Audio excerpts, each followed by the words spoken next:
Buletin Didik 24 Januari bersama saya Mimi Azira Abdullah. Assalamualaikum dan salam sejahtera.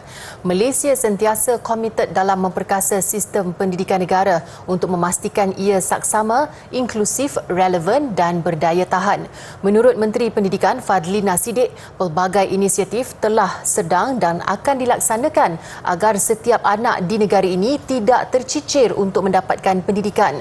Beliau yang juga Presiden Suruhanjaya Kebangsaan UNESCO Malaysia berkata, selari dengan tema Hari Pendidikan Antarabangsa kali kelima, To Invest in People, Prioritize Education, Kementerian mengambil langkah mengaktifkan semula Majlis Penasihat Pendidikan Kebangsaan MPPK sesi 2023-2025. In 2013, we introduced the Malaysia Education Blueprint, which outlines a 12-year roadmap and comprehensive framework for a sustainable transformation of our education system. This was also in line with our efforts towards achieving in SDG 4 Education 2030. Further to that, Malaysia is reviving the National Education Advisory Council to pool ideas and actions with the aim to improve the country's education. Beliau berucap menerusi rakaman video pada Hari Pendidikan Antarabangsa kali kelima. Menurut Fadlina, Kementerian Pendidikan KPM berhasrat memupuk ekosistem pendidikan yang harmoni, merangkumi murid ceria, guru bahagia, sekolah bitara dan negara sejahtera. Untuk itu, KPM fokus ke arah mewujudkan karamah insaniah dan pembentukan murid beradab, berakhlak serta berintegriti. Ia juga selari dengan kaedah membentuk anak yang baik lagi cerdik, ABC. Tambahnya, untuk mencapai kejayaan dalam pendidikan digital, perlu disokong dengan guru yang mempunyai skill dan pengetahuan dalam bidang IT. Beliau sebelum itu memberi jaminan bahawa KPM akan terus menaik taraf infrastruktur ICT setiap sekolah serta merapatkan jurang digital, terutama dalam kalangan murid kurang bernasib baik serta yang berada di kawasan terpencil. Tambahnya, sebagai usaha mengurangkan isu keciciran murid, KPM memberi tumpuan kepada pembangunan pembelajaran awal kanak-kanak. Penggal persekolahan yang bakal bermula rutin harian guru-guru di Sekolah Kebangsaan Ladang Taku, Kuala Krai akan kembali mengisi bot yang disediakan di pengkalan Sungai Kelantan. Dugaan mereka agak hebat apabila perlu menyeberangi Sungai Kelantan menggunakan bot setiap hari persekolahan. Malah ada dalam kalangan guru terbabit pernah mengalami kecederaan dan patah kaki apabila terjatuh di kawasan pengkalan untuk mendidik anak-anak kampung Sungai Taku seramai 46 orang murid. SK Ladang Taku terletak di seberang Sungai Kelantan di kawasan Kuala Krai. Perhubungan utama penduduk kampung hanyalah menggunakan pengangkutan air iaitu bot. Setiap hari, guru-guru wanita akan meletakkan kenderaan mereka 500 meter dari pengkalan dan berjalan kaki menuju ke jeti untuk menaiki bot. Manakala guru-guru lelaki membawa bersama motosikal mereka menggunakan bot untuk ke sekolah. Guru Besar Zakaria Muhammad berkata, biarpun terpaksa menempuh kesukaran dan berdepan bahaya setiap hari, namun kecekalan guru-guru dalam mendidik anak-anak di seberang sungai amat membanggakan. Biasanya cikgu-cikgu sini dia akan beratur lah. Beratur ikut terik kata. Beratur ikut terik. Pak butir naik dia akan pergi seberai kata. Lepas tu kan dia kena nunggu pula. Bila ni siapa pergi atas seberai sana, mari sini pula ambil pula pak butir motor kata. Tu yang menyebabkan biasanya kalau lewat sapa ke sekolah tu ada satu punca. Salah satu punca lagi kalau kita tengok jalan ni dalam keadaan memang terlalu uzur lah. Kalau bila cuaca hujan, sini memang kita susah sangat nak lalu kata. Ada cikgu-cikgu hok jatuh dalam air pun ada. Kalau kira lah ni ada seorang cikgu tu baru je lepas ditukar ke sebelah sana lah. Sebab dia tergelincir daripada motor dia tu jatuh ke depan ada motor dia jatuh di kawasan sebelah sana tu patuh kaki dia sini kata. Bagi seorang guru, beliau membelanjakan RM40 setiap bulan bagi perkhidmatan bot untuk ke sekolah dan meninggalkan kereta di seberang sungai. Saya baru setahun lah mengajar di sekolah ni. Pengalaman di sekolah ni cikgu? Bagi saya lah pengalaman di sekolah ni walaupun kena naik 2-3 kenderaan seronok lah dengan kawan-kawan, dengan cikgu-cikgu semua kami sama-sama dan dengan murid-murid di sekolah ni. Biarpun sudah 3 tahun mengharungi cabaran untuk ke sekolah, bagi guru Rohana Jusoh pula perasaannya masih bercampur baur antara takut dan teruja untuk mengajar anak-anak didik di kawasan pedalaman itu. Kira berulang-alik lah dengan kepayahan kena naik kena menyeberangi sungai. Terutama jika waktu hujan lagi susah kan.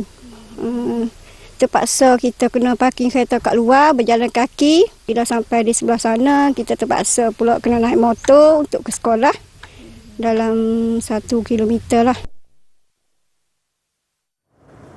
Dalam pada itu, penduduk orang asli Pos Gop Gua Musang pula masih ternanti-nanti tindakan segera pihak bertanggungjawab bagi memastikan 90 pelajar kawasan itu dapat kembali ke sekolah seperti biasa. Kesemua mereka didakwa tidak dapat menghadiri sesi persekolahan sejak Ogos tahun lalu akibat jalan raya yang menghubungkan penempatan itu dan sekolah rosak teruk selain berdepan isu tanah serta jambatan runtuh. Mereka yang terjejas ialah 12 murid Sekolah Kebangsaan Tohoi, 33 murid SK Kuala Betis dan 45 pelajar Sekolah Menengah Kebangsaan Panggung Jaya. Situasi itu berlaku apabila keadaan jalan yang teruk menyebabkan kenderaan yang ditugaskan mengambil mereka ke sekolah tidak dapat memasuki kawasan pos di pedalaman itu. Jadi kami menunggulah kenderaan untuk ambil budak sekolah tu. Tapi belum datang lagi. Belum datang lagi disebabkan jalan dah teruk. Dah teruk, memang teruk langsunglah. Tak boleh kami nak keluar. Keluar pun dengan motor. Dengan motor pun paruk-paruk lah. Bertolak-tolak berkumpulan lah baru boleh keluar dengan motor. Menurut seorang penduduk kampung, Amoy Along, dia buntu memikirkan masa depan anak-anak serta cucunya selepas mereka tidak dapat ke sekolah sejak lebih 4 bulan lalu. Anak-anak kita ramai tak? Ramai. Dah cucu pun ada. Jadi kita minta apa? Minta jakuah lah. Minta Jakuar tolong. Dah berapa lama tak sekolah? Dah sebulan dah. Bulan 8 hingga sekarang. Dah lama tak? Dah lama. Dah lama. Jadi setakat ni dah bagi aduan dekat Jakuar ke? Dah. Mereka pernah bermalam di hutan kerana tidak dapat melalui jalan berkenaan setiap kali musim tengkujuh. Jadi saya berharap tahun ni saya berharap jalan kena secepat mungkin. Sebab kami nak keluar, di utama budak sekolah, kedua pihak keselamatan doktor, ketiga orang kampung yang utama nak beli barang, nak beli beras, semua dah gagal dah hari ni. Nak cari makan, nak keluar motor sudah rusak dah motor. Pos Gop antara pos pedalaman paling jauh di daerah itu yang memakan masa lebih 10 jam menggunakan laluan darat. Inovasi seorang guru Sekolah Kebangsaan Senawang berupaya menghasilkan arang mesra alam dengan kos penghasilan yang rendah. Ciptaannya itu sekaligus mengatasi masalah timbunan kertas terpakai di sekolah. Idea penghasilan inovasi tablet bio arang ini dicetuskan Guru Penyelaras Sains, Teknologi, Kejuruteraan dan Matematik STEM SK Senawang Hamidah Mat. Selain menggunakan kertas terpakai, ciptaan itu turut menggunakan tumbuhan kering. Inovasi itu mempunyai kelebihan apabila menghasilkan produk kurang pelepasan karbon, abu dan asap, pembakaran lebih cekap dengan haba lebih tinggi serta menggunakan sumber tenaga boleh diperbarui. Ciptaan Cikgu Hamidah muncul johan dalam pertandingan inovasi peringkat negeri pada 2018, seterusnya menjadi wakil negeri 9 ke pertandingan peringkat kebangsaan dan meraih gelaran naib johan pada 2019. Inovasi itu kemudiannya ditambah baik dengan bantuan murid apabila menambah fungsi produknya menjadi multi-tablet serai wangi yang digunakan sebagai aroma. Biarpun bergelar orang kurang upaya OKU masalah pembelajaran, seorang pelajar gigih berusaha menjalankan perniagaan donat. Supaya tidak menjejaskan waktu persekolahan, Muhammad Farish Ikhwan Abdul Razak hanya akan membuat dan menjual donat pada hari Minggu dan cuti persekolahan. Pelajar Sekolah Menengah Kebangsaan Menerung di Kuala Berang, Terengganu ini berkata dia mula berniaga donat secara kecil-kecilan bulan September tahun lalu. Kemahiran yang diperoleh hasil program pendidikan khas integrasi kemahiran vocational spesifikasi pembuatan roti di sekolahnya diterjemahkan kepada perniagaan. Ujarnya untuk modal, dia menggunakan keuntungan menjual kuih tak telur yang dihantar kepada pelanggan melalui pesanan sebelum ini. Kebiasaannya, Farish bangun seawal jam 3 pagi untuk menyiapkan donat dan proses menyiapkannya biasanya selesai pada jam 6 pagi sebelum dia memulakan perniagaan sekitar 7.30 pagi. Akui Farish pada peringkat permulaan, pernah donat yang dibuatnya tidak menjadi dan menyerap minyak. Hasil tunjuk ajar guru di sekolah, barulah Farish mampu menghasilkan donat seperti yang dijualnya sekarang.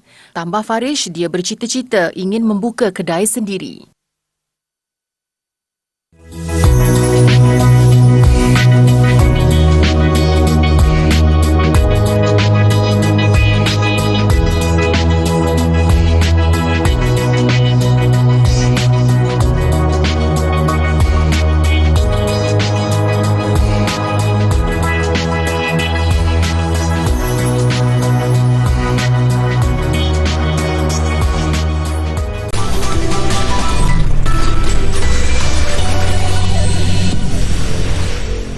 College Vocational Keningau melancarkan inisiatif menangani jenayah penipuan yang kini semakin berleluasa. Projek yang dikenali sebagai Spot and Stop mendidik warga kolej itu serta penduduk sekitarnya mengesan tanda-tanda penipuan di peringkat awal agar mereka dapat mengelakkan diri daripada menjadi mangsa. Melalui pembangunan poster dan video terbabit, masyarakat diberi kesedaran mengenal pasti tanda-tanda penipuan di peringkat awal untuk mengelakkan diri daripada menjadi mangsa. Menurut pengarah College Vocational Keningau, Christine Stanislaus Kinsik, ada beberapa orang pelajarnya yang terjerat dengan perniagaan yang mencurigakan di mana mereka perlu melakukan pemindahan wang dalam jumlah yang tertentu. Poster dan video yang dibangunkan itu membantu setiap masyarakat menasihati kenalan dan keluarga mereka untuk berhati-hati dengan sebarang tawaran perniagaan. Ia merangkumi pemberian hadiah atau kata-kata manis daripada sesiapa sahaja, sama ada melalui media sosial, email, panggilan telefon atau message teks. Rakaman video yang dilakukan juga adalah lakonan berdasarkan kisah benar jenayah penipuan. Selain video dan poster, mereka turut membangunkan kuis cabaran scam. Christine berharap usaha itu dapat meningkatkan kemampuan pelajar dalam mengenal pasti jenayah penipuan supaya mereka dapat melindungi diri daripada turut terjerumus. Beliau juga berpendapat projek itu boleh diperluaskan kepada penduduk-penduduk kampung yang mudah terpedaya dengan penipuan atau scam yang semakin berleluasa. Dinding kosong dan lorong-lorong gelap di seluruh negara akan dicantikkan dengan lukisan mural. Ketua Pengarah Balai Seni Negara Amiruddin Ahmad berkata, setakat ini 410 lokasi telah dilukis dengan mural di seluruh negara sejak 2016. Mural boleh menghidupkan suasana, seterusnya menjadi tarikan baru kepada pelancong dan rakyat tempatan. Lukisan mural juga secara tidak langsung boleh menjana pendapatan kepada penduduk setempat melalui aktiviti ekonomi. Balai Seni Negara sentiasa memberi sokongan kepada penggiat seni lukis di seluruh negara untuk menghasilkan mural di kawasan mereka. Kami di Balai Seni Negara untuk kerjasama, sama dalam bentuk sokongan yang macam mana pun kita akan membantu, sama dalam bentuk dana, bahan, promosi dan sebagainya, dan kita akan ada kerjasama. Yang pertama sekali, kriteria yang paling asas adalah perlu mereka ini mendapat kebenaran daripada pihak yang mempunyai pemilik properti tersebut. Amiruddin Ahmad berkata demikian selepas majlis perasmian mural tukang bot ke laut di Kampung Pulau Ketam, Kuala Terengganu. Mural tukang bot ke laut ini dihasilkan 3 pelukis tempatan iaitu Taib Abdul Razak, Khaidir Hakim Zaidan dan Aiman Faiz Jailani. Ia dilakar di atas tiang jambatan bersaiz 3.34 meter lebar dan 1.7 meter tinggi. Pelukis mendokumentasikan diagram atau keseluruhan struktur binaan bot nelayan yang masih dalam pembinaan. Kesemua mereka mengambil masa sebulan untuk menyiapkan mural itu. Baiklah, kemeriahan Tahun Baru Cina kali ini turut dirasai golongan gelandangan di ibu negara. Menerusi program Jom CNY kali ke-8 anjuran Institut On Jaafar IOJ, lebih 200 golongan kurang bernasib baik diraikan di pusat transit gelandangan. Menurut pengarah IOJ, Charles Mohan, mereka meneruskan tradisi menyantuni gelandangan di sekitar ibu kota bagi berkongsi kegembiraan. Walaupun sambutan diraikan tanpa ahli keluarga, penghuni pusat transit ini tetap bersyukur dan ceria kerana masih ada pihak yang prihatin dengan nasib mereka. We don't miss out on celebration, although I'm a Chinese Muslim, but we still celebrate festivals. So this one thing which I think is good for the residents here, no. Macam rumah satu keluarga ikutlah. So ikut tu agama ini cara bincang macam lain-lain lah. Semua satu keluarga juga kita ada. 20 sukarelawan dari Persatuan Mahasiswa Anak Selangor Permas Universiti Kebangsaan Malaysia UKM turut berganding bahu menjayakan program amal ini. Okey, kedudukan bersedia penjaga gol. Step pertama adalah penjaga gol perlu berdiri menggunakan kedua belah kaki selebar bahu dan kedudukan lutut dibengkokkan sedikit, pinggan juga dibengkokkan sedikit. Kedudukan bahagian upper body, kedua belah tangan perlu diangkat melebihi paras dada dan bahu.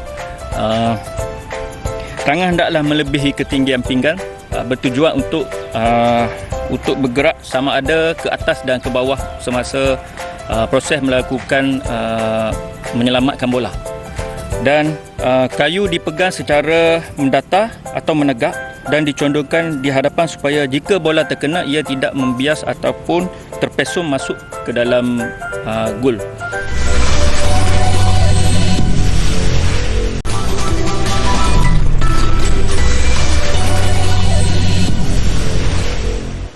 Bertemu kembali, seorang kanak-kanak berusia 4 tahun menjadi ahli termuda Britain di Mensa. Mensa adalah sebuah komuniti global eksklusif yang dianggotai individu dengan tahap IQ sangat tinggi. Teddy Hobbs belajar membaca sendiri pada usia 2 tahun. Ibunya, Beth Hobbs, berkata dia mula menyedari keistimewaan Teddy ketika sekatan pergerakan akibat pandemik COVID-19 di mana anaknya hanya berminat menonton rancangan pendidikan di kaca TV. Menerusinya, dia meniru sebutan huruf serta perkataan yang dilontarkan sehingga lancar. Kini, Teddy juga mampu menyebut nombor 1 hingga 100 dalam 7 bahasa, termasuk Perancis dan Mandarin. Adamant he only wanted to watch the educational ones. And again, you're there as a parent, you're there like, well, if you're asking for education, like, go for it. And then he suddenly started picking up on it. And I remember messaging other people in sort of our WhatsApp group being like, is anybody else's child trying to do this? And sort of the answers came back as, no, they're not. So we phoned the health visitor and said, look, I think he's teaching himself how to read. Sebaik disahkan stabil, Beth dan suaminya menghubungi Mensa. Teddy disahkan layak menyertai komuniti itu pada usia 3 tahun 9 bulan selepas memperolehi 139 mata daripada 160 dalam ujian IQ Mensa. Mempertimbangkan kerjaya dalam bidang perubatan, di masa terluang, Teddy gemar membaca buku untuk adik perempuannya yang berusia 1 tahun selain menghafal sifir dan bersukan. Pertubuhan Kesihatan Sedunia WHO menggesa tindakan segera dan bersepadu bagi melindungi kanak-kanak daripada ubat tercemar. Ia susulan beberapa kematian yang dikaitkan dengan ubat batuk tahun lalu. Ubat batuk sirap yang mempunyai bahan kimia toksik yang digunakan sebagai pelarut industri dan ejen anti beku yang tinggi dijual secara berleluasa. Ia dilaporkan mampu membawa maut meskipun diambil dalam kuantiti yang kecil. Lebih 300 kanak-kanak berusia bawah 5 tahun di Gambia, Indonesia dan Uzbekistan meninggal dunia akibat kecederaan buah pinggang teruk kesan ubat berkenaan tahun lalu. Menurut WHO, ubat itu mungkin turut dipasarkan di Filipina, Timor Leste, Senegal dan Kemboja.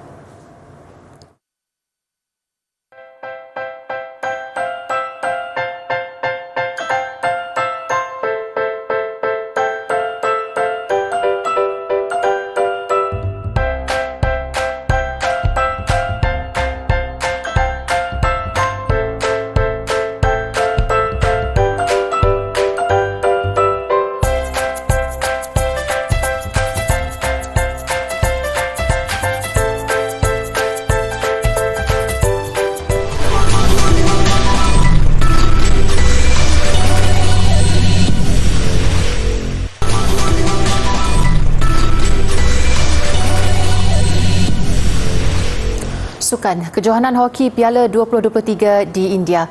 Korea Selatan meneruskan cabaran Asia apabila mara ke suku akhir. Lebih menarik, pada aksi crossover itu, mereka mengejutkan jago Amerika Selatan Argentina. Terikat 5-5 pada waktu permainan sebenar, Korea mara dengan kemenangan 3-2 menerusi penentuan shootout. Suku akhir esok, mereka berdepan Belanda.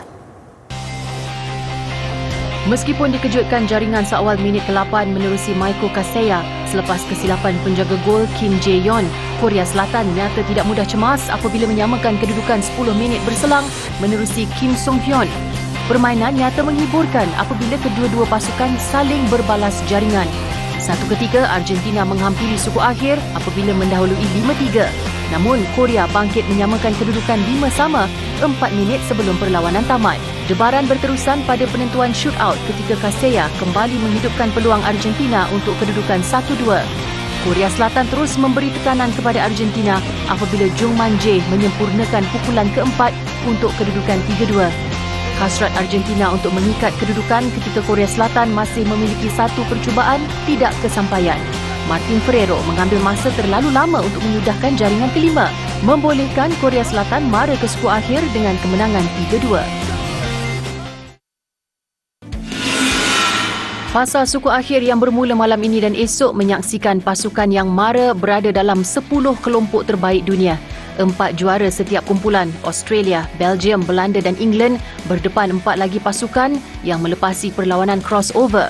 Kedudukan terkini ranking dunia yang dikeluarkan Persekutuan Hoki Antarabangsa FIH, Australia berada di kedudukan nombor 1 dunia, diikuti Belgium 2, Belanda 3 dan Jerman 4. Manakala England ke-6 dunia, Spanyol 8, New Zealand 9 dan Korea Selatan paling rendah iaitu ke-10 dunia. Ke perkembangan tenis terbuka Australia ketika ramai yang sangsi kemampuan Novak Djokovic untuk bertahan pada saingan kali ini gara-gara kecederaan yang ditanggungnya. Kejutan berlaku apabila bintang Serbia itu mudah melangkah ke suku akhir.